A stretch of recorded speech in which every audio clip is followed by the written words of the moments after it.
Welcome to our channel. Today we how to log into Buffer dashboard step by step clearly.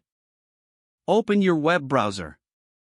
Type in the URL for Buffer's website. Press the enter key to navigate to the site. Look for the login button, usually found at the top right corner of the page. Click on the login button. You will be directed to the login screen. Here, you will see fields for your email and password.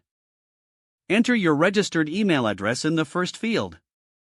Next, input your password in the second field. If you want the system to remember your login, check the Remember Me box. Review your entries to ensure they are correct. Once verified, click on the Login button below the password field. Wait for the dashboard to load. If you have entered the correct credentials, you will be taken to your Buffer dashboard. If you encounter an error, check your email and password for accuracy. If you've forgotten your password, click on the Forgot Your Password link. Follow the prompts to reset your password. Once logged in, you will have access to all the features of the Buffer dashboard. Explore the various sections to manage your social media accounts effectively. If the page does not load, refresh the browser or try again in a private or incognito window. Make sure you are using the correct email address, then retype it carefully to avoid small typos.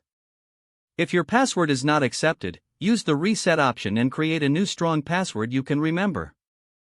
Check your spam folder for verification or security emails, then complete any requested confirmation steps. Enable two-factor authentication if available to improve account security and reduce unauthorized access risk. After signing in, review your profile details so your contact information and settings are accurate and current. If you see an error message, note it down and try again after restarting your device and internet connection.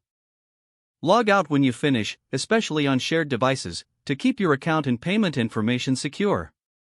If the page does not load, refresh the browser or try again in a private or incognito window. Don't forget to like this video and subscribe to our channel for more step-by-step tech guides.